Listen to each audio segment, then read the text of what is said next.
Next order, Clerk.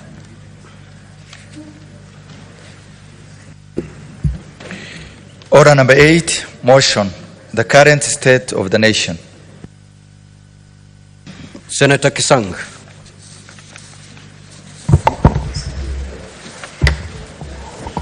Thank you, Honorable Speaker. Honorable Speaker, I rise to contribute to this particular motion, which is very important to the country in this particular time. Honorable Speaker, it is unfortunate that we have lost lives. On behalf of myself and my family and Elgeyo-Marakwet County, I wish to convey my sincere condolences to the families who have lost their loved ones. Secondly, Honorable Speaker, I also wish to wish those who are in the hospitals quick recovery.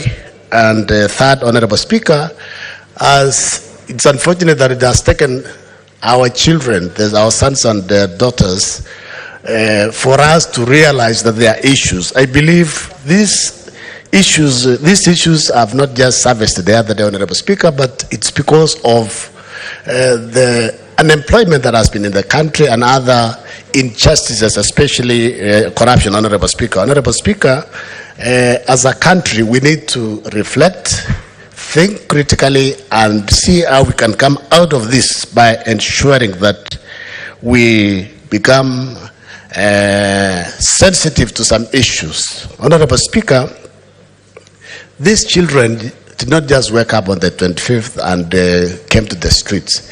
There must have been some things that have been building maybe for the last 5, 6 or 7 years, and as leaders we failed to notice and act quickly, Honorable Speaker. Honorable Speaker,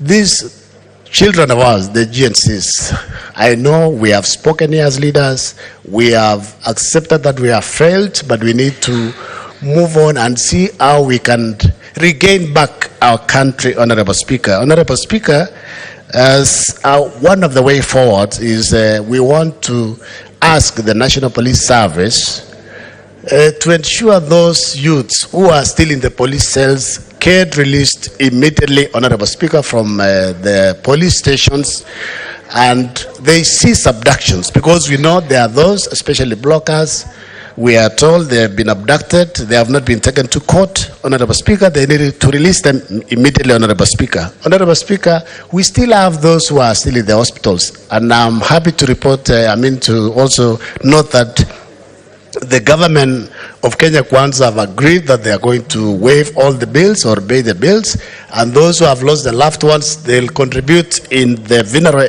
expenses and burial expenses, Honorable Speaker, so that the families don't suffer twice, losing their children and also looking for resources to bury their children, Honorable Speaker. Honorable Speaker,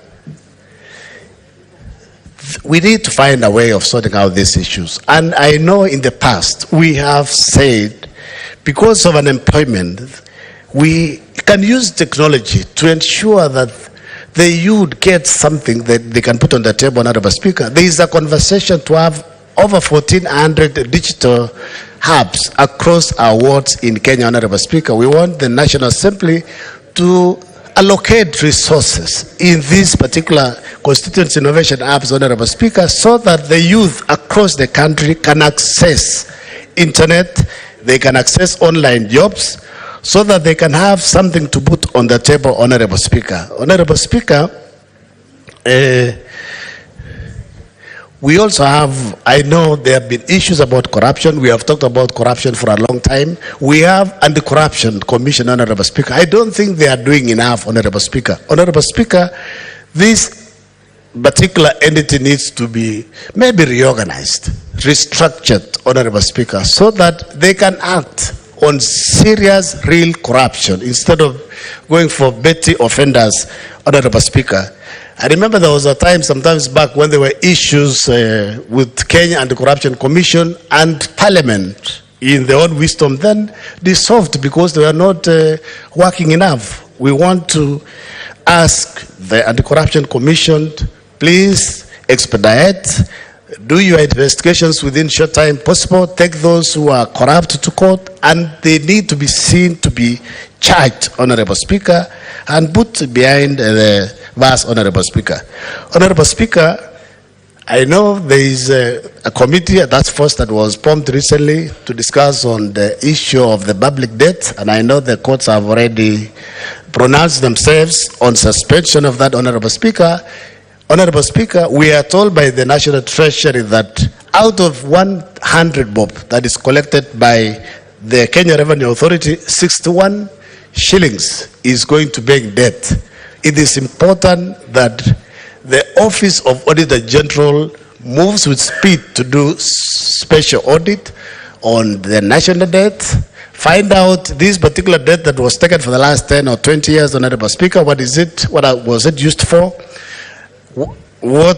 how much is bending, Honorable Speaker, currently, how much are we paying? If we are paying $1 trillion every year on interest alone, then it means when are we going to complete paying this particular debt, Honorable Speaker?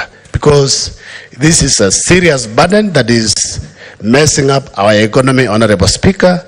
Honorable Speaker, I know there was an outcry last week because SRC came up with a memo that state officers, including members of parliament, including ourselves, Honorable Speaker, are going to get a pay rise of 7 to 10%, Honorable Speaker.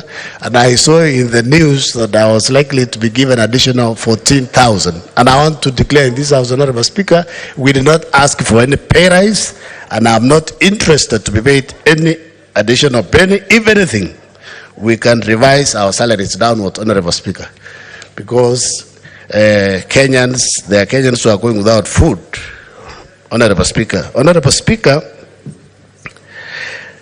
there is an issue. It was even in today's papers and yesterday's paper, Honorable Speaker. NCIC are sleeping on the job. NCIC is sleeping on the job, Honorable Speaker. We want them to do a proper audit on employees across the civil service and give us a proper data about those who are employed among the 42 or 43 tribes of Kenya in all organizations, because NCIC have the habit of releasing us piecemeal, maybe one organization, so it looks biased. We want them to do it properly and give us even ages, because I think there is a conversation, Honorable Speaker, that, 2003, 2004, in his own wisdom, the late President Kibaki increased the retirement age from 55 to 60 because they didn't have money to pay pensioners, Honorable Speaker. I think it is important that we relook at that particular issue and maybe go back, because the law has not been changed. That was just an executive order, a cassette notice. We can revert back to a retirement age of 55 so that the youth, the GNZ, can get opportunity to be employed, Honorable Speaker, so that it's not a must that we reach 60. And there are even those who are already 60 years and they're asking for extensions, additional years. If you've not done anything useful for yourself at the age of 55 or even 50, even if you are given additional 2 years or so, it's not going to help.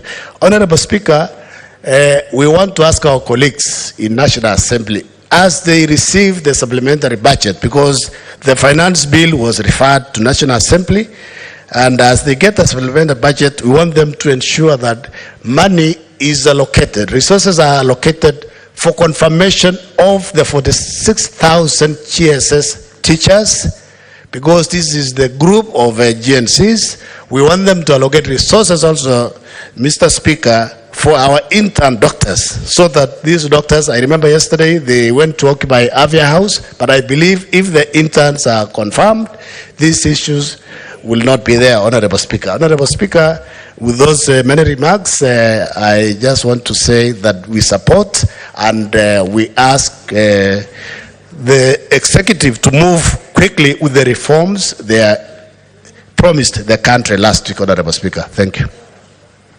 Senator Eddie Okech.